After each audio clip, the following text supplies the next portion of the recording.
रात के तकरीबन 11 बजे थे। घर में मुकम्मल खामोशी थी। सिर्फ मध्यम रोशनियां जल रही थी, जैसे घर ही सोने की तैयारी कर रहा हो।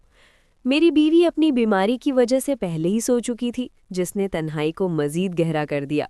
इस तन्हाई में मेरे दोस्त की बेटी ज़ारा, जो अभी 18 साल की हुई थी, मेरे घर आई।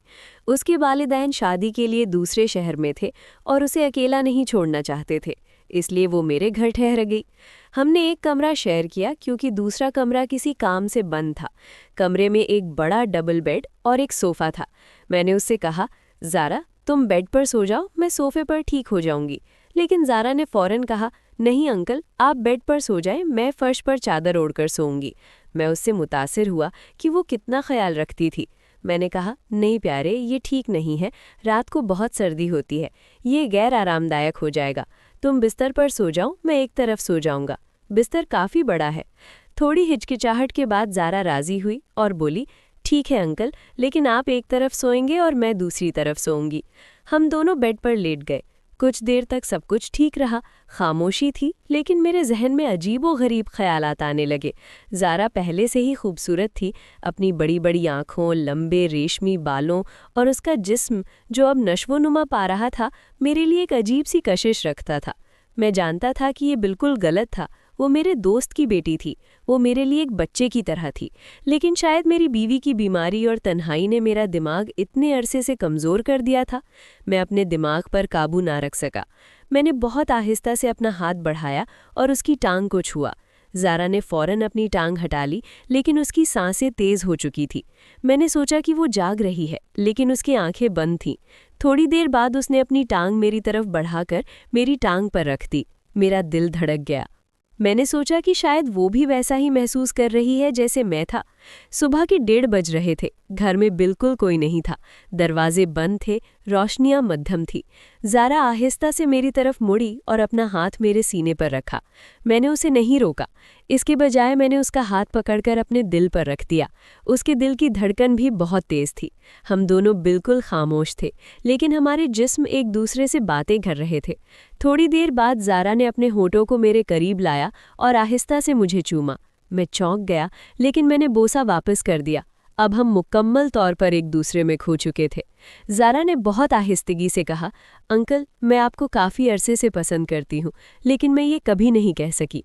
ये सुनकर मैं और भी उलझ गया। मैंने कहा, ज़ारा, ये बहुत गलत है। तुम मेरे दोस्त की बेटी हो, किसी को पता चल जाए तो सब खत्म हो जाएगा। लेकिन ज़ारा ने कहा, अंकल, यहाँ कोई नहीं है, बस आज की रात है, मैं इसे अभी चाहता हूँ। मैंने मज़ाहमत करने की पूरी कोशिश की, लेकिन मेरा दिल नहीं माना। ज़ारा आहिस्ता आहिस्ता अपने कपड़े उतारने लगी और मैं भी। हम बहुत करीब हो गए। थोड़ी देर के बाद हमने वो सब कुछ किया जो हमारे दिल ने चाहा। ज़ारा की ये पहली बार थी, इसलिए वो झिझक रही थी, लेकिन मैंने उसे आराम से रखा और आहिस्ता आहिस्ता उसे सब कुछ सिखाया। वो इससे लुत्फ़अंदोज़ हो रही थी। वो मुस्कुरा रही थी और मुझे छेड़ रही थी। हमने मुख्तलिफ पोजीशनें आजमाई और बहुत मज़ा आया। ज़ारा ने कहा, अंकल, ये सब बहुत अच्छा लग रहा है, लेकिन मैं थोड़ा डरता हूँ। मैंने उसे तसल्ली दी, डरो नहीं, ये सिर्फ आज की रात के लिए है, किसी को पता नहीं चलेगा। हमने सारी रात बहुत अच्छा वक्त गुजारा। थोड़ी देर बाद हम दोनों थके हारे लेट गए। ज़ारा ने अपना सर मेरे सीने पर रखा और आहिस्ता आहिस्ता सो गई। मैं उसे देखता रहा, सोचता रहा कि क्या हुआ है। हर तरह के ख्यालात मेरे दिमाग में गर्दिश कर रहे थे, लेकिन मैं उसकी मदद नहीं कर सका। ज़ारा जब बेदार हुई तो तकरीबन सुबह हो चुकी थी। जैसे ही वो उठा, उसने मुझे चूमा और कहा, अंकल, ये हमारा राज रहेगा, ठीक है? मैंने सर हिलाया, लेकिन मेरे दिल में एक अजीब सा खौफ था। अगर उसके वालिदैन को पता चल जाए तो क्या होगा? ज़ारा मेरे और भी करीब हो गई थी। जब उसके वालिदैन वापस आए तो बज़ाहिर सब कुछ नॉर्मल था, लेकिन जब भी ज़ारा मुझे देखती, वो शर्मा जाती और आंख मारती। ये सिलसिला काफ़ी देर तक चलता रहा। हमें जब भी मौका मिलता, मिलते और जो चाहते करते।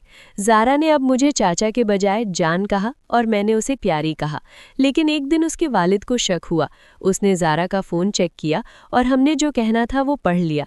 उसने मुझे भयानक गाली दिया, तुमने मेरी बेटी की साख खराब की है। तुम मेरे दोस्त थे, लेकिन तुमने मुझे धोखा दिया। ज़ारा रोते हुए कहने लगी, पापा, ये मेरी गलती है, मैंने शुरू किया है। लेकिन अब सब कुछ खत्म हो चुका था। उसने उसे डांटा और मुझसे रिश्ता तोड़ दिया। ज़ारा को एक रिश्तेदार के पास रहने के लिए भेज दिया गया था। मैं बिल्कुल अकेला रह गया था।